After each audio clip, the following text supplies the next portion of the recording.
Selamat datang di video penjelasan jaringan kantor Bank BJB yang dipersembahkan oleh divisi JLA. Jaringan kantor Bank BJB saat ini telah tersebar hampir di seluruh wilayah Indonesia. Tentunya pertumbuhan dan penyebaran jaringan kantor yang pesat perlu diimbangi dengan tata kelola dan standar operasional prosedur atau SOP. SOP ditujukan untuk menjadi rujukan bagi unit kerja terkait dalam mengelola jaringan kantor di lingkungan bank secara produktif, efektif, efisien, terstandar, mengedepankan prinsip tata kelola perusahaan yang baik, dan mampu untuk menyeimbangkan pertumbuhan volume bisnis dan pertumbuhan jaringan kantor. Pertumbuhan, penyebaran, dan pengelolaan jaringan kantor di lingkungan Bank BJB menjadi tanggung jawab utama bagi divisi JLA dan melibatkan unit kerja terkait sebagai support system. Untuk jenis-jenis atau ruang lingkup jaringan kantor yang diatur oleh regulator perbankan antara lain kantor wilayah, kantor cabang pembantu, kantor fungsional.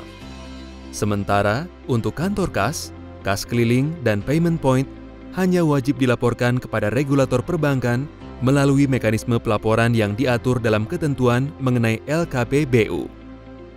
Aktivitas pengelolaan jaringan kantor terdiri dari 1. Pembukaan kantor baru. 2. Perubahan status, yaitu peningkatan atau penurunan jenis kantor existing. 3. Pemindahan alamat kantor. 4. Penutupan kantor.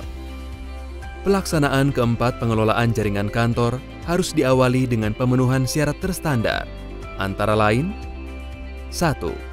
Pengelolaan jaringan kantor harus tercantum pada rencana bisnis bank pada tahun permohonan. 2. Memperoleh izin dari regulator perbankan. 3. Memenuhi legalitas usaha yang dikeluarkan oleh pemerintah setempat yang dikoordinasikan dengan unit kerja terkait.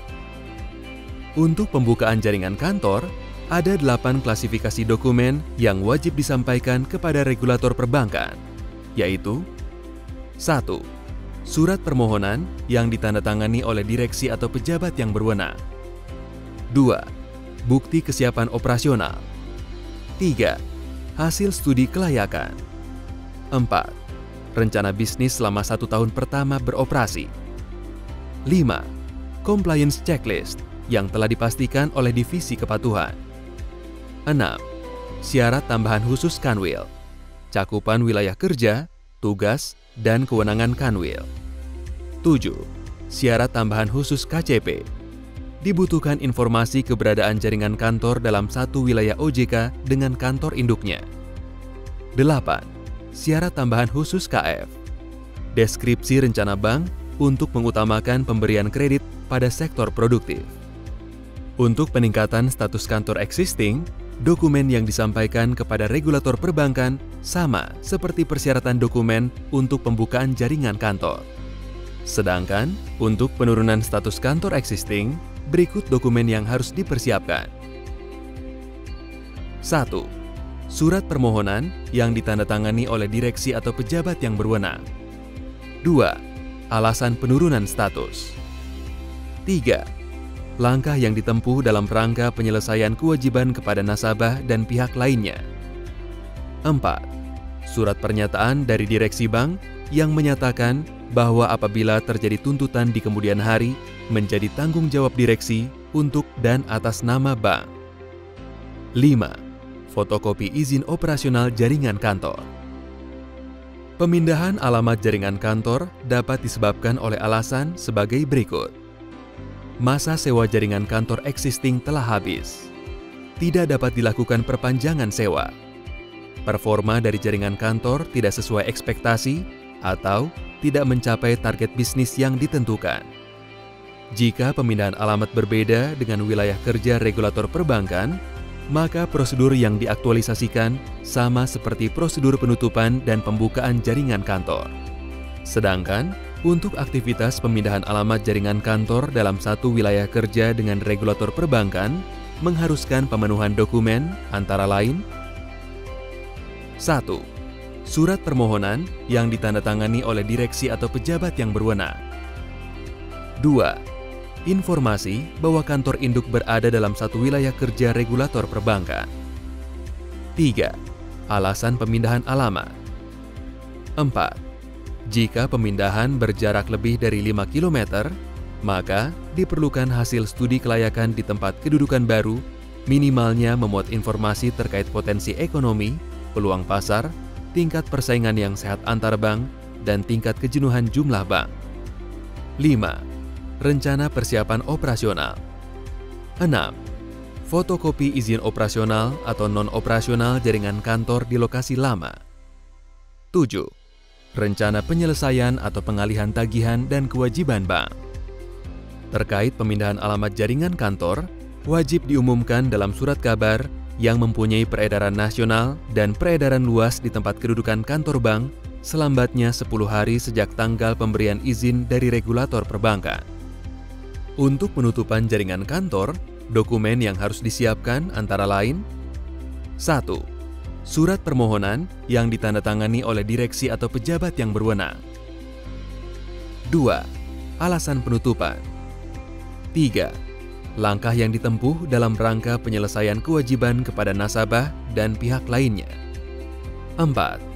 Bukti penyelesaian seluruh kewajiban kepada nasabah dan pihak lain dari sisi aktiva dan pasiva. 5. Surat pernyataan dari direksi bank yang menyatakan bahwa apabila terjadi tuntutan di kemudian hari menjadi tanggung jawab direksi untuk dan atas nama bank. 6. Fotokopi izin operasional pembukaan jaringan kantor. Untuk penutupan jaringan kantor cabang dan kanwil, wajib diumumkan dalam surat kabar yang mempunyai peredaran luas di tempat kedudukan kantor bank selambatnya 10 hari kerja sejak tanggal persetujuan dari regulator perbankan. Seluruh aktivitas jaringan kantor wajib diaktualisasikan paling lama 30 hari kerja sejak tanggal izin dari regulator perbankan dan wajib dilaporkan kepada regulator perbankan melalui mekanisme pelaporan yang diatur dalam ketentuan mengenai LKPBU. Secara general, aktivitas pengelolaan jaringan kantor memiliki alur proses yang dapat dirangkum sebagai berikut. Rencana pengelolaan jaringan kantor harus tercantum sebelumnya pada RBB kantor cabang. Survei lokasi dilakukan oleh kantor cabang dan kantor wilayah. Kantor cabang membuat permohonan pengelolaan jaringan kantor melalui kantor wilayah dan ditujukan kepada divisi JLA. Divisi JLA menerima permohonan pengelolaan jaringan kantor, lalu dianalisa dan diajukan persetujuan kepada pemegang kewenangan. Setelah persetujuan didapatkan, divisi JLA melakukan koordinasi dengan unit kerja terkait dalam perihal A. Menyiapkan SDM, memastikan area yang akan dipakai memiliki jaringan data dan telekomunikasi, serta menyiapkan infrastruktur. Lalu, divisi JLA mengajukan perizinan kepada regulator perbankan. Setelah mendapatkan persetujuan, maka jaringan kantor yang baru wajib dipublikasi di media cetak. Jaringan kantor dioperasikan sesuai dengan aktivitas yang diajukan. Terakhir, divisi JLA membuat laporan pengelolaan jaringan kantor. Bagi Anda insan BJB yang turut bertugas pada pengelolaan jaringan kantor, pastikan Anda juga turut mempelajari petunjuk teknik terkait dengan dokumen, dokumentasi dan pelaporan, monitoring, sanksi, alur dan bagan kerja yang telah diterangkan secara mendetail pada dokumen Standar Operasional dan Petunjuk Teknis Jaringan Kantor Bank BJB. Bersama, kita wujudkan pertumbuhan, penyebaran, dan pengelolaan jaringan kantor yang produktif, efektif, efisien, terstandar, mengedepankan prinsip tata kelola perusahaan yang baik, dan mampu untuk menyeimbangkan pertumbuhan volume bisnis dan pertumbuhan jaringan kantor. Selamat bertugas!